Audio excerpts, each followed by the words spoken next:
चलिए देखते हैं हम लोग ये प्रश्न कैसे बनाते हैं।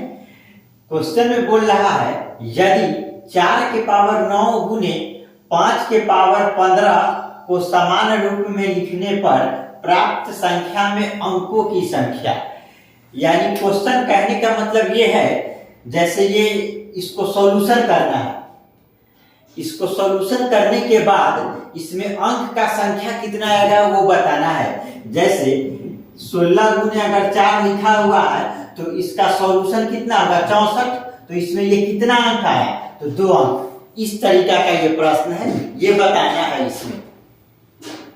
तो देखिए हम लोग क्या करेंगे, इसमें बोल रहा है इसको समान रूप में लिखने पर, मतलब 4 के पावर 9 गुने 5 के पावर 17, इसको गुना करने पर जो आंसर आएगा उसमें अंकों का संख्या कितना है वो बताइए काउंट करके।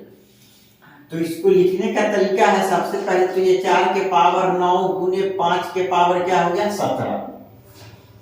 तो इसको 4 के पावर 9 को हम लोग बोल सकते हैं 2 के पावर 2, इसके पावर 9, क्योंकि 4 को तो बोल सकते हैं ना 2 के पावर 2, फिर तो सॉल्यूशन करेंगे तो 4 ही आ जाएगा। तो इसके पावर 9 गुने ये तो 5 के पावर 17 है।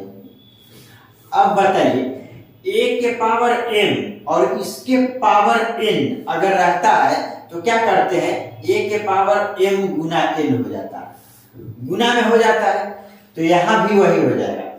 तो ये 2 गुना 9 हो जाएगा, तो 2 के पावर यानी 9 गुना 18 हो जाएगा। तो 2 के पावर 18 गुने 5 के पावर कितना हो गया, ये 17 हो गया।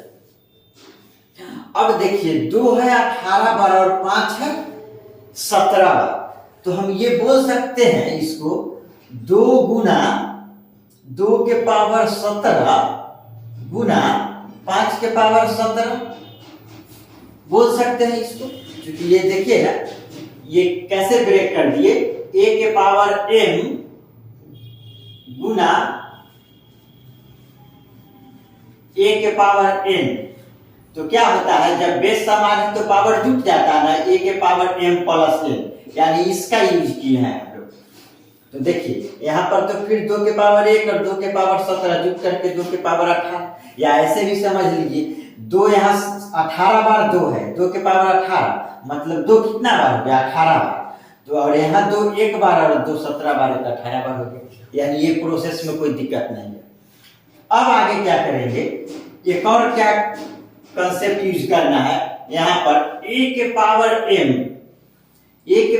m गुना b के पावर m बराबर क्या होता है, अगर पावर समान रहे, यहाँ तो बेस समान है तो पावर जुट गया, या यहाँ पर बेस अलग अलग है पावर समान है, तो जब पावर समान रहता है तो ये a गुना b है तो ये मल्टीप्लाई हो जाएगा, a गुना b के पावर m हो जाएगा, ये हो जाएगा। तो इसका यूज अब करेंगे, तो ये 2 के पावर 17 गुने 5 के पावर 17 है, तो इसको बोल सकते हैं, केवल इतना ही का सॉल्यूशन हम लोग करते हैं यहां से यहां तक का, तो इसको बोल सकते हैं 2 गुना 5 यानी कि ये तो 2 रह जाएगा, 2 गुना 5 यानी कि 10 के पावर कितना 17 बोल सकते हैं, इसमें कोई दिक्कत नहीं। तो बराबर बोल सकते हैं 2 गुना 10 के पावर 17, तो 10 के पावर 17 का मतलब क्या होता है, जैसे 10 के पावर अगर 1 का मतलब हो गया 10, 10 के पावर 2 इसका मतलब हो गया 100, 10 के पावर 3 का मतलब हो गया 1000, इसका मतलब कि 10 पर जितना पावर है उतना जीरो।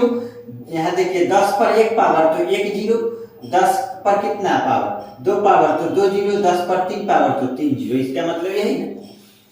तो ये 10 के पावर 17 यानी कि बोल सकते हैं 2 गुना क्या हो जाएगा, 1 पर यहाँ कितना जीरो हो जाएगा 17 जीरो, लगातार 1 2 3 4 5 6 ऐसे करके कितना जीरो होगा 17 जीरो। तो जब ये 2 से गुना हो जाएगा, तो 2 से गुना हो जाएगा तो क्या बोलेंगे, ये तो 2 गुना 1 ये 2 हो जाएगा, और इस पर 17 जीरो आ जाएगा, इस पर कितना जीरो आ जाएगा 17 जीरो, तो यानी कि टोटल कितना अंक हो गया 17 जीरो और ये एक 18, यानी कि टोटल 18 हो गया। यानी ये जो आंसर है इसमें अंक का संख्या कितना है ये बताने के लिए बोल रहा है। इसमें दिख रहा है ना आप लोगों को, चलिए दिख रहा है, तो यहाँ नीचे अगर नहीं दिखेगा तो बोलिएगा। इसमें कोई दिक्कत नहीं होना चाहिए। जैसे देखिए ना, आप यहाँ इतना प्रोसेस करने का भी जरूरत नहीं था। अगर चाहते तो और थोड़ा सा अगर आसानी से समझते तो डायरेक्ट यहाँ भी हम लोग कर सकते थे। ये तो एक्सप्लेन किए समझाने के लिए कि ये 4 कितना बार है, 9 बार है, तो 2 कितना बार हो जाएगा, 2 18 बार हो जाएगा, गुना 5 17 बार, 5 17 बार। तो अब बताइए 1 2 और 1 5 मिलके 1 0 बनता है, तो यानी इसको बोल सकते हैं 2 गुना 2 के पावर 17 गुना 5 के पावर 17, ये बोल सकते हैं। तो 2 17 बार 5 17 बार मिल करके कितना हो जाएगा, यानी कि 0 17 बार बनेगा, यानी 1 2 और 1 5 मिलके 1 0 बनता है। कहने का मतलब 2 गुना 5 का मतलब होता है 10, और ये 4 गुना अगर 25 लेंगे तो हो जाएगा 100, 8 गुना 125 लेंगे तो हो जाएगा 1000, यानी कि इसमें 3 2 और 3 5 मिला तो 1000 आया, 3 0 आया। तो इसमें 2 2 2 5 आया तो 2 0 आया, 1 2 1 5 आया तो 1 0 आया। तो वही यहाँ पर है। तो 2 17 बार 5 17 बार, यानी कि टोटल कितना 0 हो जाएगा, 17 0। तो 2 पर 17 बार 0, यानी 17 बार 0 और 1 ये 18, यानी टोटल अंक हो गया 18। रहने देते हैं इतना ही।